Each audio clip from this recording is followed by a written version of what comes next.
Bonjour à toutes et à tous et bienvenue pour ce 6e et avant-dernier journal du Jubilé des Jeunes. Ça y est, c'est le grand week-end tant attendu à Tor Vergata, le point d'orgue du Jubilé. Et je retrouverai justement sur la route qui mène à Tor Vergata sœur Juliette Ploquin, religieuse Xavier. Elle accompagne le réseau Magis, un réseau de spiritualité ignatienne pour les 18-35 ans. Près de 300 jeunes venus de quartiers populaires d'Île-de-France ont participé à ce jubilé grâce à la fraternité missionnaire des cités. Tout au long de la semaine, ils ont pu, comme les autres jeunes, suivre un programme à la carte, en plus des quelques grands rassemblements proposés à tous les pèlerins. Ophélie Marien est allée recueillir le témoignage de ce groupe de la Cité Céleste à quelques heures de la veillée avec le pape. Avec notre groupe La Cité Céleste, donc chaque matin depuis le début du pèlerinage, on a une messe le matin. Ensuite, on a des enseignements et après, c'est quartier libre. C'est vous les apôtres de vos quartiers, de vos villes. C'est vous, c'est votre chemin de sainteté. L'Église compte sur vous. Vous êtes chrétiens dans des situations magnifiques, dans des paroisses vivantes, mais ce n'est pas toujours facile. Et on veut vous encourager. Je crois que nos jeunes de quartier populaire découvrent, comme tous les autres jeunes, qu'il y a une identité plus forte que celle de nos pays d'origine, que celle de notre lieu de vie, dans un quartier, dans une zone pavillonnaire, une identité plus forte que celle de notre baptême. Et c'est ça qui nous met en commun, qui nous fait frères et sœurs de tous ces chrétiens qui se réunissent aujourd'hui à Rome.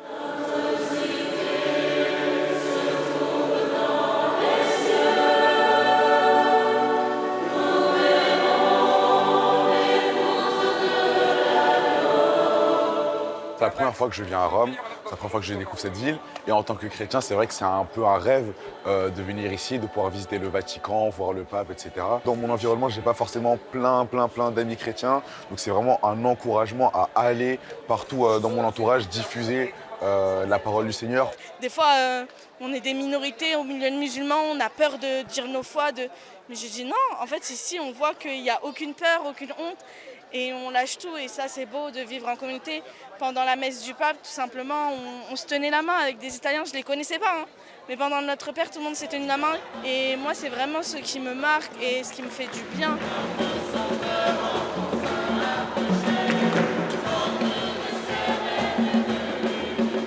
Cette expérience que j'ai vécue ici à Rome, c'est qu'effectivement, on est tous, on se mélange, mais on ne se confond pas. Et ça, c'est quelque chose que je voudrais partager, que ce soit dans mon travail, que ce soit dans mon quartier, avec des gens que je rencontre au quotidien. Et on est tous différents, mais on peut se mélanger, on peut vivre tous ensemble. Rendez-vous à la veillée avec le pape à Tor Vergata. Et l'Emmanuel, l'Emmanuel, l'Emmanuel. Et oui, Tor Vergata a comme un air de déjà-vu pour les plus anciens d'entre nous. Philippine de Saint-Pierre, c'est ici qu'ont eu lieu, il y a 25 ans, les JMJ de Rome. C'était un autre grand jubilé, celui de l'an 2000, et le pape Jean-Paul II avait donné rendez-vous aux jeunes du monde entier, ici même à Tor Vergata, pour entrer dans le nouveau millénaire. 2 millions d'entre eux avaient répondu à l'appel et ceux qui y étaient s'en souviennent. Cette fois, ils sont 500 000 inscrits, mais les organisateurs attendent jusqu'à 1 million de personnes pour ce week-end ouvert à tous.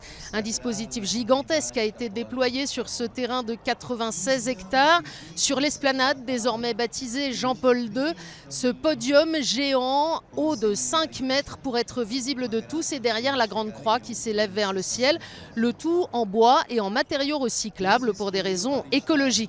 Il y a l'écologie et puis aussi la technologie. 2000 haut-parleurs répartis sur le terrain, près de 2500 mètres carrés d'écran vidéo au total, sans oublier les répéteurs de téléphonie mobile si nécessaire à la génération réseaux sociaux.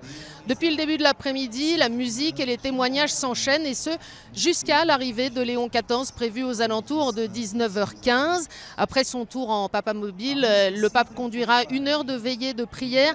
Il devrait répondre aux questions de 3 jeunes sur l'amitié, le courage et la vie spirituelle avant de présider un temps d'adoration eucharistique. Léon XIV retournera ensuite au Vatican. Il reviendra demain pour la messe, mais les jeunes, eux, poursuivront la veillée et dormiront sur place. Et pour arriver jusqu'à Tor Vergata, il a fallu marcher longtemps. Anne-Chantal Giraud a retrouvé les jeunes en route vers Tor Vergata pour cette grande veillée avec le pape. Alléluia.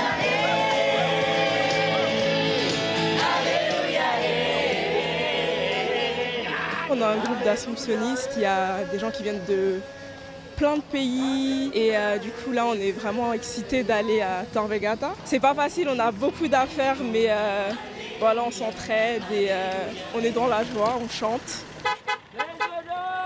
Je vais un peu au fil du vent depuis toute la semaine, donc j'ai un peu le même état d'esprit que depuis le début de la semaine. Un peu d'excitation quand même parce que je vois le pape.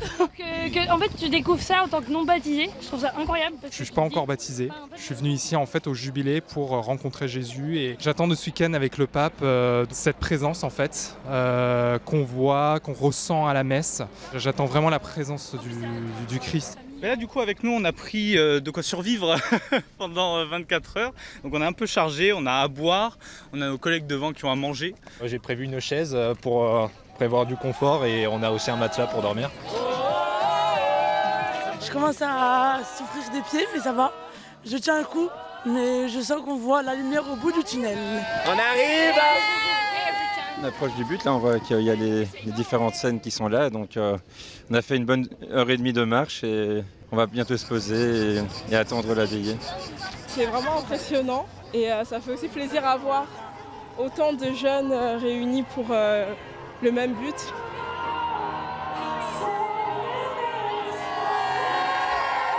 J'étais là au JMJ à Lisbonne et de retrouver ce monde, toutes ces nationalités. On attend juste une chose, c'est de profiter de cette messe qui va arriver demain. Et de la veillée ce soir. Et de la veillée où on va tous rassembler, on va se rendre compte quand même qu'il y a un énorme mouvement de jeunes. Pour moi, c'est une grande émotion d'être là pour déjà accueillir le nouveau pape Léon XIV. Et nous voulons participer ensemble avec le pape, avec tous les jeunes, pour montrer aux jeunes Congolais que Dieu sera toujours aux côtés des Congolais. On chante beaucoup, il y a beaucoup de joie, beaucoup d'allégresse. Et on espère voir le pape ce soir, on le verra sur les écrans et on a hâte de découvrir son message. Et c'est sur une des routes vers Tor Vergata que je retrouve l'invité du jour, sœur Juliette Ploquin. Bonjour sœur Juliette. Bonjour Honorine. Vous êtes religieuse Xavier, vous faites partie de l'équipe d'animation du réseau Magis, ce réseau de 18-35 ans dans la spiritualité de Saint Ignace de Loyola avec les jésuites et la famille ignatienne. Sœur Juliette, on l'a vu dans les témoignages recueillis tout au long de la semaine, la très grande diversité des jeunes présents, diversité de pays, d'origine, même d'histoire et de relations avec le Christ et l'Église. Est-ce que vous constatez un point commun entre tous ces jeunes ? Alors effectivement, nous déjà cette diversité, on la constate rien que dans notre groupe. On a donc des personnes qui sont habituées du réseau Magis, d'autres qui découvrent. On est aussi parti avec une délégation des Scouts de France, du Chemin Neuf, avec quelques réfugiés aussi, avec des personnes de l'île Maurice, du Liban, enfin voilà, vraiment une grande diversité. Et tous ces jeunes, ce qu'ils ont en commun, je pense, c'est vraiment une soif spirituelle, une très grande soif de Dieu, une très grande soif de sens, qu'ils n'appellent pas forcément tous de la même façon, mais on voit vraiment ce grand désir de Dieu. Le thème de ce jubilé, c'est pèlerin d'espérance, et on le sait bien, on est dans un monde où les drames, les inquiétudes envers l'avenir ne manquent pas. Quelle est l'espérance qui anime ces jeunes ? Alors je crois que ces jeunes, ils ont de l'espérance et que nous, notre travail en tant qu'accompagnateurs, c'est de leur révéler leur propre espérance, de leur redire que leur espérance, c'est le Christ et qu'ils doivent qu'ici, ils peuvent la redécouvrir, venir la renforcer. Et ces jeunes, ils ont de l'espérance parce qu'ils ont des grands désirs. Des désirs de cohérence, de relation, d'authenticité. Voilà, c'est le Christ qui vient nourrir cette espérance. On dit justement que c'est une génération qui a un grand désir, vous avez utilisé ce mot-là, de cohérence, un grand désir de cohérence entre ses choix de vie au quotidien et ses convictions. Ça veut dire quoi concrètement ?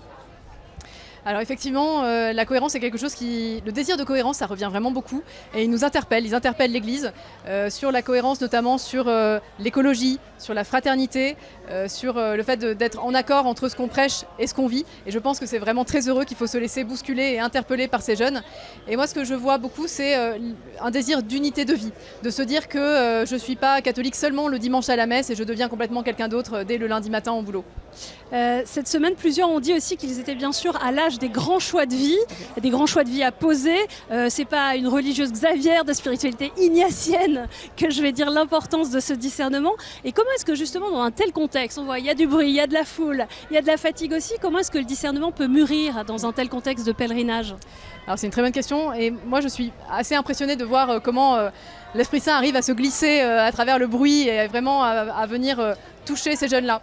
En fait, ils font des expériences très fortes de joie, de rencontres et du coup, Nous, notre travail d'accompagnateur, c'est de les aider à nommer, à repérer ce qui s'est vécu pour eux, pour qu'ils puissent creuser, pour qu'ils puissent aller plus loin.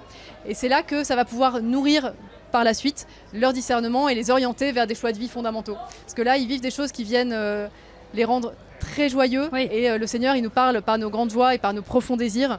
Et voilà, l'espérance, elle est aussi dans ces grands désirs. Comment est-ce que, en dehors de ce grand temps de consolation, comme on pourrait appeler ce jubilé des jeunes, comment est-ce qu'on peut poser des choix pour l'avenir dans la paix? C'est quoi les grands critères pour discerner? Alors je pense que la première chose à faire, c'est la relecture. C'est se dire, en fait, Dieu, il est déjà présent dans ma vie et de regarder quels ont été les moments où vraiment je me suis sentie pleinement vivant, pleinement vivante. Quelles sont les choses qui me nourrissent, quelles sont les choses qui me mettent dans la joie, quelles sont les choses qui me mettent dans la vie. Donc ça, c'est la première chose. Ensuite, c'est de voir quelles sont les voix que je choisis d'écouter. Est-ce que je fais des choix en écoutant la peur, en écoutant un peu les dictats sociaux, ou est-ce que vraiment j'écoute mon cœur? Et après, on pose un choix et on voit ce que ça produit en nous. Est-ce que ça me mène vers plus de vie, vers plus de joie, ou est-ce que ça va me renfermer et me couper des autres? Bon, on va être honnête, en vrai, les jeunes ont peu dormi. Il y a un peu d'excitation dans ce chemin vers Tor Vergata. Ils arrivent aussi donc un peu crevés. Il y a déjà eu plein de moments intenses, des grands moments dans cette démarche jubilaire. Est-ce que, sœur Juliette, est-ce que vous pensez qu'on peut s'attendre à ce que la grâce passe au cœur de ce week-end, au cœur de ce bruit? Alors oui, vraiment. Déjà parce que ça a déjà été l'expérience dans des JMJ ou des grands rassemblements précédents. Et en tout cas, moi j'ai eu des échos de jeunes de mon groupe et d'ailleurs qui arrivent à ce week-end avec un profond désir. Qui disent on a vécu plein de choses pendant cette semaine de jubilé, mais on avait peut-être été un peu dispersés parce qu'il y avait Rome, il y avait les amis, etc. Et là on nous offre un week-end, une soirée d'adoration, une messe avec le pape. Ils ont vraiment le désir de pouvoir poser des choses pendant cette veillée et pouvoir confier leur vie à l'Esprit Saint. Merci beaucoup, sœur Juliette Ploquin. On vous laisse finir le chemin jusqu'à Tor Vergata. C'est la fin de cette 6e et avant-dernière édition du journal du Jubilé des Jeunes. On vous retrouve juste après pour la veillée en direct sur KTO. Demain, vous le savez, dernier journal depuis Rome à 19h45. Toute la programmation spéciale du Jubilé est à retrouver sur ktotv.com. À demain, très bonne soirée.